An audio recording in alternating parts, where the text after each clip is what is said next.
Hello guys, welcome back to my channel. और आज हम जावास्क्रिप्ट में एक बहुत ही इंपॉर्टेंट टॉपिक कवर करने वाले हैं जो कि बेसिक्स ऑफ जावास्क्रिप्ट में आ जाता है। एंड ये बहुत इंपॉर्टेंट है बिकॉज इंटरव्यू में भी इसको अलग अलग फॉर्मेट में पूछा जाता है और ये इससे आपको पता चलता है कि आपके बेसिक्स क्लियर हैं कि नहीं, जावास्क्रिप्ट की आपको बेसिक अंडरस्टैंडिंग है कि नहीं। The topic is the difference between वैर, late and const.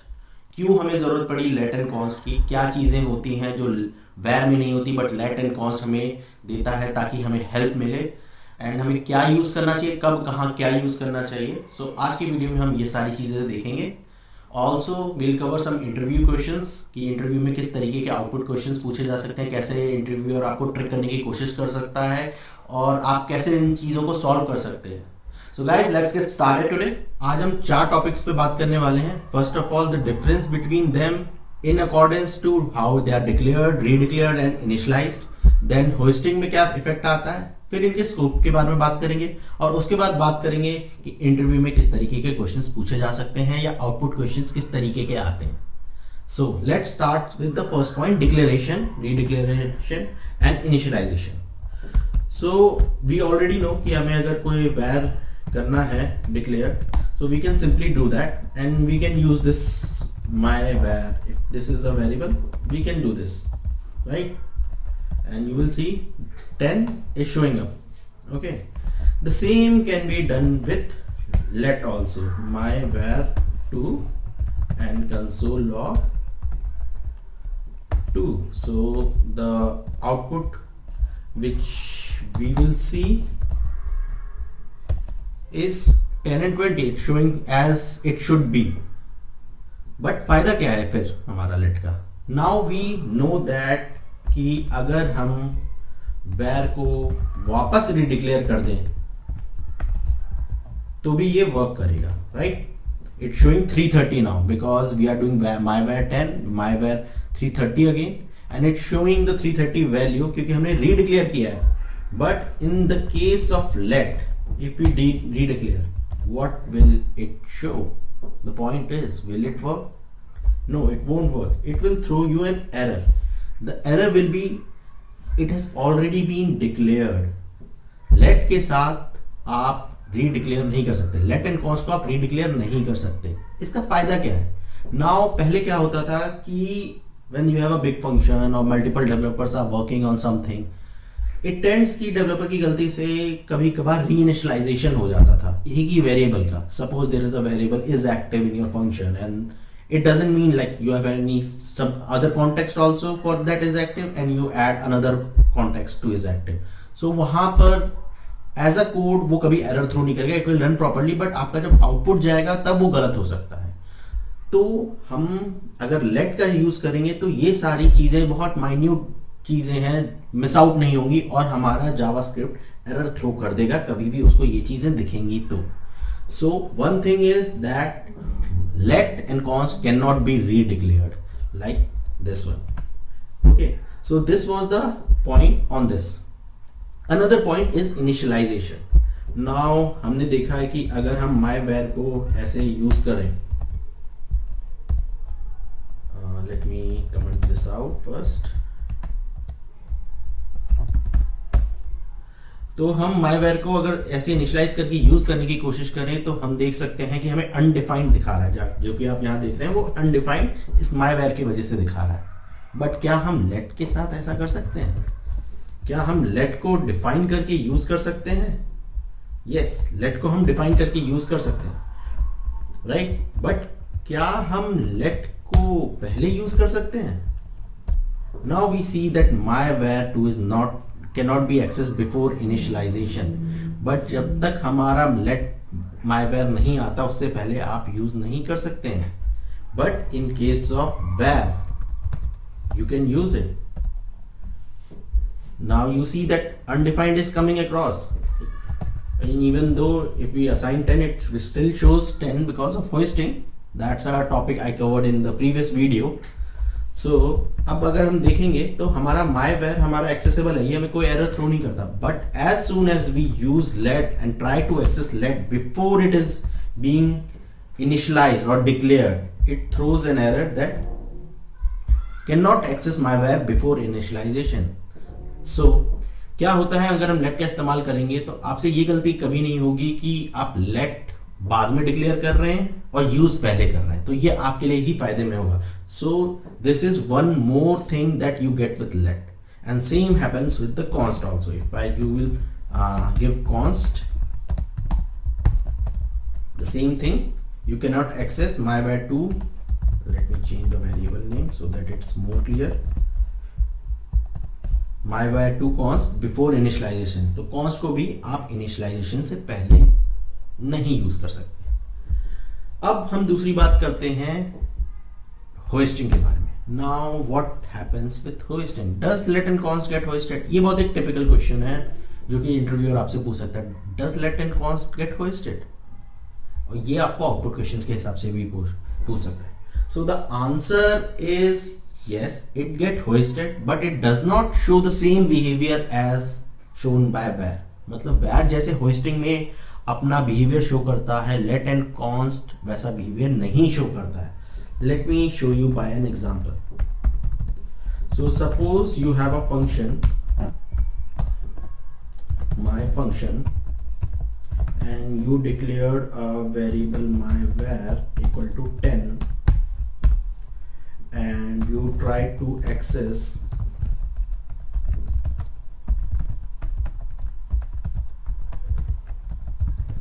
before this, right? And you created another function 2, let myvar equals to this and console log, and I will try to run both the function, my function. So what you will expect right now with this form of code, ये जो मैंने code लिखा है इसमें आपका क्या expectation है? So the expectation will be like it showing undefined here. अगर मैं आपको दिखाऊं, ये हमारा undefined दिखा रहा है because कि हमारा होस्ट हो रहा है myvar, बट यहां पर ये लग रहा है कि लेट हमारा होस्ट नहीं हो रहा बिकॉज यहां पर अनडिफाइंड नहीं दिखा रहा. हमें दिखा रहा है एक एरर, हमें एरर दिखा रहा है जो कि हमने प्रीवियसली इनिशियलाइजेशन के केस में देखा था कि हम इनिशियलाइजेशन से पहले यूज नहीं कर सकते इस चीज को. तो क्या मतलब है इसका? क्या ये होस्ट नहीं हो रहा? अब ये एक क्वेश्चन आता है, यहाँ पर बहुत लोग कंफ्यूज हो जाते हैं कि क्या ये होस्ट हो रहा है कि नहीं हो रहा, because it's not showing undefined. But if you will see that the error is reference error, और एरर क्या बोल रहा है? Can not access myvar. That means JavaScript knows that there is a myvar, there is a variable, there is a let defined for myvar, but it's not initialized, but it's there. So yes, it's in the memory, but what kind of memory? That is called temporal dead zone. Let और const क्या होता है? जब भी आप इसको लिखते हैं, जब भी स्कोप क्रिएट होता है तो उनको असाइन कर दिया जाता है टेम्परल डेड जोन में, जहां पर ये तो पता है कि ये चीज है बट ये यूज नहीं हो सकती है. ओके, अब ये तो एरर दिखा रहा है, एरर कुछ भी देखता है तो एग्जांपल से देखते हैं. सपोज यहां पर मैंने एक लेट myvar और बना दिया 20, ठीक है, और मैंने इसके अंदर ये नहीं कर रखा था. सपोज अभी var का हम कमेंट कर देते हैं और ये फंक्शन भी हम कमेंट कर देते हैं. Okay, now what you will expect कि ये 20 दिखाएगा. Okay, so it's trying to access the upper scope, ठीक है, myvar यहां पर दिख रहा है. But as soon as I define this let myvar, now if you will see the output, it's again showing the error. Why? Reason ये है क्योंकि लेट myvar इक्वल टू 10 इस फंक्शन में होस्ट हो चुका है. मतलब myvar की डेफिनेशन यहां इस फंक्शन में कुछ और है and it is not picking up this one because it has been hoisted but it's in the temporal dead zone. That's why we can not access it. That doesn't mean कि ये host नहीं हुआ है, hosting हो गई है but इसको अभी मेमोरी नहीं मिली है, इसको टेम्परल डेड जोन में डाल दिया गया है. JavaScript knows about it but not let you access it. Okay, I hope ये कॉन्सेप्ट आपको क्लियर हो क्योंकि ये चीजें बहुत ही थोड़ी सी डिफरेंट हो जाती हैं. बट इसका ऐसा क्यों किया गया? इसलिए किया गया ताकि आप यूज ना कर सकें लेट को बिफोर इनिशियलाइजेशन, जो कि हमारा एक इश्यू होता था वैर के साथ. होस्टिंग एक अच्छी चीज है because functions get hoisted along with the body, but var के केस में थोड़ा डिफरेंट हो जाता है. वैर के केस में ये पर्पस सॉल्व नहीं करता, क्योंकि जब ये होस्ट होता है तो वो अनडिफाइंड वैल्यू के साथ होस्ट होता है और हमारे लिए कोई यूजफुल चीज नहीं है वो. Suppose you have created a variable like this where my pol equals to this is an array, और ये होस्ट हो जाएगा एज एन अनडिफाइंड. और अगर मैंने यूज कर रखा है pol डॉट लेंथ तो ये मुझे एरर मारने लग जाएगा, बिकॉज अनडिफाइंड पे ये फंक्शन मिलेगा नहीं. तो where के साथ जब होस्टिंग होता है so that creates issue, but hoisting is a good thing when it comes to functions. So that's why let and const was introduce. इनको इंट्रोड्यूस किया गया ताकि हम लेट एंड कॉन्स्ट का यूज करें और होस्टिंग के इश्यूज से निकल सकें जो वैर में आती थी. Okay, I hope you get this point. Let's move to the scope part now. Now the third point is scope. अब हमारा जो वैर है वो है functional scope. Var is a functional scope and let and const are block scope. अब what does this mean? देखिए, अभी तक हमने ये देखा था कि जो भी स्कोप होते हैं वो हमारे क्रिएट होते हैं फंक्शंस के लेवल पे, बट लेट एंड कॉन्स्ट के साथ हमारा जो स्कोप है वो ब्लॉक लेवल पे भी क्रिएट हो जाता है. Now let me show you an example. अगर हमारा ये कोड है let my value is equals to 20 and अगर I will try to print this out, okay, it says reference error, my value is not defined. It's not showing कि initialize नहीं है या ऐसा कोई इशू नहीं है. ये बोला है मुझे पता ही नहीं है my value क्या है. भाई my value कुछ नहीं है. जहां पर मैं इसको एक्सेस करने की कोशिश कर रहा हूं my value की कोई वजूद नहीं है. क्यों? क्योंकि मैंने ये डिफाइन किया है एक ब्लॉक के अंदर. बट अगर मैंने वैर के साथ किया होता तो ये मेरा एक्सेसिबल होता.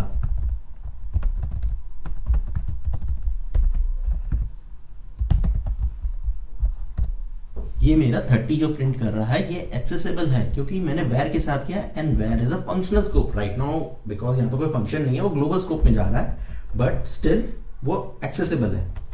Now let's see an example by creating a function.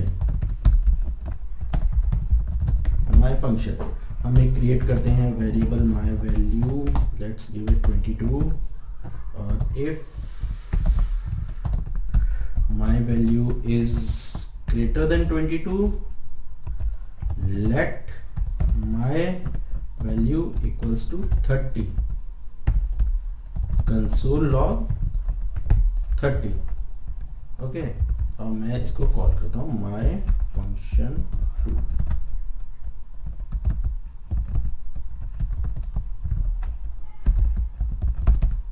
Okay, सो अब मैं क्या कर रहा हूं, इसको 25 कर देता हूं. ओके, अब मैंने क्या किया है, मैंने क्रिएट किया है फंक्शन my function 2 जिसमें मैंने एक वैल्यू वेरिएबल सेट किया 25 में. अगर ये वैल्यू मेरी 22 से बड़ी है जो कि है तो मैंने एक लेट वेरिएबल बनाया और उसको मैंने कंसोल लॉग किया. यहाँ 30 नहीं होगा, यहाँ ये होगा. So what will be the output, और यहाँ मैं माय वैल्यू को यहाँ पे भी प्रिंट कर रहा हूँ. यहाँ पर मैं लिख देता हूँ इनसाइड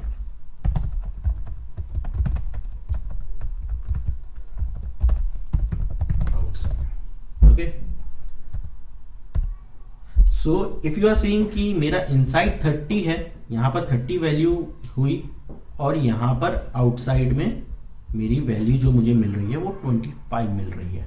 ठीक है, क्यों? क्योंकि ये वैल्यू हमारे स्कोप में है और जैसे ही एक ब्लॉक क्रिएट हुआ तो हमारा यहाँ पर इस ब्लॉक के अंदर एक नया वेरिएबल क्रिएट हुआ, एक नया स्कोप क्रिएट हो गया और लेट की वजह से ये चीज हो गई. बट अगर मैं यही लेट को वैर कर दूं so what you will expect, inside और आउटसाइड क्या होगा, इनसाइड और आउटसाइड दोनों 30 हो जाएगा. व्हाई? बिकॉज वैर इज अ फंक्शनल स्कोप. अगर मैंने यहां डिफाइन किया है दैट मीन्स इसी फंक्शन के स्कोप का है. ये ब्लॉक में नया इसका क्रिएट नहीं हुआ है, हमारा स्कोप, हमारा नया वैल्यू क्रिएट नहीं हुआ है. It is referring the same my value. That's why inside भी हमारा 30 है, आउटसाइड भी हमारा 30 है. बट यहां मैंने इस वैर को लेट में कन्वर्ट कर दिया देन मेरा आउटसाइड वही है जो फंक्शंस में था, बट ब्लॉक के अंदर एक नया क्रिएट हो गया लेट से, राइट। और यही अगर मैं बाहर लेट कर दूं तो क्या ये चलेगा या मुझे एरर देगा? ये चलेगा, क्योंकि अलग अलग स्कोप है। यहां पर लेट माई वैल्यू अपना बना है, इस ब्लॉक के अंदर एक अपना बना है, तो लेट और कॉन्स्ट इसी तरीके से वर्क करता है। Even though if I convert this to const, the functionality will be same. Okay, I think you get it now. Let हमारा जो है ब्लॉक में क्रिएट होता है और वेर हमारा फंक्शन में क्रिएट होता है। तो हमेशा कभी भी आउटपुट क्वेश्चंस आए तो इन चीज़ों का आप ज़रूर ध्यान दें, होस्टिंग का और स्कोप का, कि कौन किस स्कोप में है, कौन सा वेरिएबल किसको शैडो कर रहा है, मतलब कि किसको रेफर कर रहा है, उसके डिक्लेरेशन के हिसाब से। Okay, now one more thing that we need to cover is what is this const. Const का अलग है, थोड़ी सी चीज बिहेवियर अलग है। सो कॉन्स्ट के बारे में हम अब कवर करते हैं कि कॉन्स्ट लेट से कैसे डिफरेंट है। अभी तक हमने जो भी कवर किया वो लेट और कॉन्स्ट के लिए सब कुछ सेम था। सो अब हम कॉन्स्ट के बारे में कुछ एडिशनल चीजें देखेंगे। ओके, सो हमारा जब कॉन्स्ट क्रिएट हुआ तो suppose this is a value. Now const can not be redeclared. Remember my words, const can not be redeclared. So if I'll try to do this, it will show me an error. Assignment to a constant variable. We cannot reassign to a constant. ठीक है? Now if I'll try to give it an array, suppose I have given to an array. Can I give it to another array? Can I assign it? Right? The error is same. Still the error is same. Assignment to constant variable. But what if I do aks.push? console.log aks. Will it work? We are trying to change a constant variable. Will it work? No. It shows me like 5 is added to this array. इस array में 5 को add कर दिया गया। तो ये constant किस बात का है? हमें जरूरत क्या है इस constant की? मतलब ये तो हम change कर पा रहे हैं। देखिए, हम change तो कर पा रहे हैं, इसको modify तो कर पा रहे हैं, बट हम redeclare नहीं कर सकते इसको। मतलब मैं चाहूं तो इस const को ये नहीं कर सकता हूं। अगर मेरा ये लेट होता तो ये मेरा परफेक्ट है, इट शोइंग टू, क्योंकि मैंने एक एरे को चेंज कर दिया एक इंटीजर में, ये मेरा चलता है, ये वैर के साथ भी चलेगा। But as soon as I define it as const, as soon as I defined it as a const, I can't do this. Okay, we can mutate the object, we can mutate the array, we can mutate the object. हम चीजें change, बस हमें रीडिक्लेयर नहीं कर सकते। इसके फायदे क्या है? पहला पॉइंट, जो आपका वेरिएबल कॉन्स्ट से बना है, जो कांस्टेंट आपने क्रिएट किया, उसका टाइप कभी नहीं चेंज होगा।